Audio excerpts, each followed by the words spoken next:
मध्य प्रदेश में चुनाव आचार संहिता लगते ही भाजपा ने अपनी चौथी लिस्ट जारी कर दी थी। भाजपा की केंद्रीय चुनाव समिति ने 57 उम्मीदवारों की लिस्ट जारी की थी, जिसमें पन्ना विधानसभा से दूसरी बार बृजेंद्र प्रताप सिंह पर भरोसा जताया गया है। पन्ना में भाजपा कार्यकर्ताओं में खुशी की लहर देखी जा रही है। इसी के साथ ही भाजपा ने पन्ना विधानसभा से बृजेंद्र प्रताप सिंह को प्रत्याशी घोषित किया है, जिसके बाद उनके कार्यकर्ताओं में खुशी की लहर है।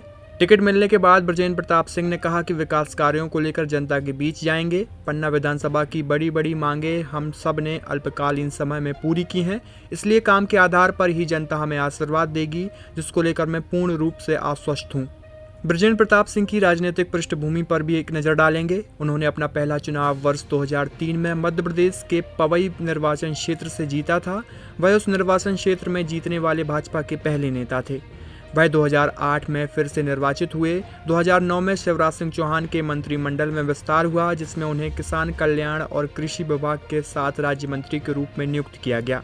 इसी के साथ ही 1 साल बाद उन्हें लोक सेवा प्रबंधन विभाग का प्रभारी भी बनाया गया। 2013 की शुरुआत में वरिष्ठ कैबिनेट मंत्री तुकोजी राव पवार की बीमारी के कारण पर्यटन और खेल और युवा कल्याण विभाग भी उन्हें स्थानांतरित कर दिया गया। 2013 में वो पवई से चुनाव हार गए थे। इसके बाद 2018 के मध्य प्रदेश विधानसभा चुनाव में उन्हें पन्ना विधानसभा क्षेत्र से भारतीय जनता पार्टी का टिकट मिला और उन्होंने चुनाव जीतकर भाजपा सरकार में खनिज एवं श्रम मंत्री बने। और इसके बाद वे चुनाव जीतकर भाजपा सरकार में खनिज एवं श्रम मंत्री बने। 2023 में फिर से भाजपा ने पन्ना विधानसभा से उन्हें अपना प्रत्याशी घोषित किया है। नहीं, मुद्दे कभी ख़त्म नहीं होते। मुद्दे तो निरंतर आते रहते हैं। पहले बड़े मुद्दे थे, बड़े काम थे, उनको पूरा किया। फिर हो सकता है कि छोटे काम आ जाएं या और अच्छा। अभी तो हमें नगर का विकास भी करना है, नगर को और अच्छा बनाना है।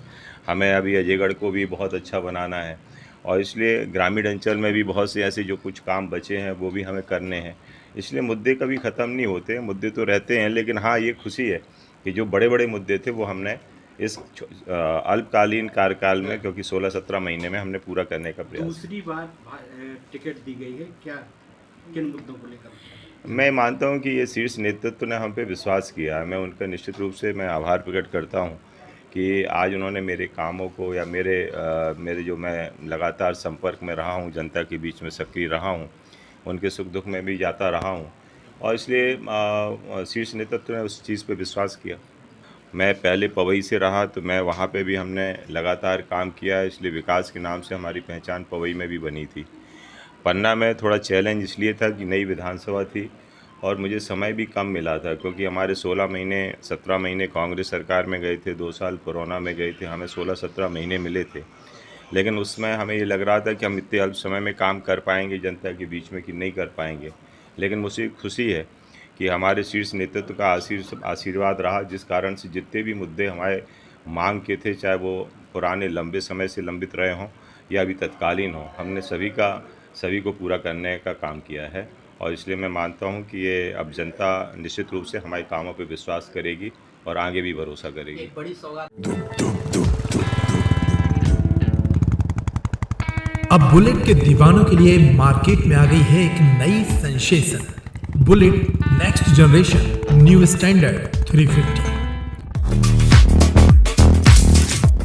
सिर्फ 1,73,000 रुपए से स्टार्ट आपकी नई बुलेट 350। आकर्षक माइलेज और आधुनिक सुविधाओं से लैस ये है नेक्स्ट जनरेशन की नई बुलेट 350।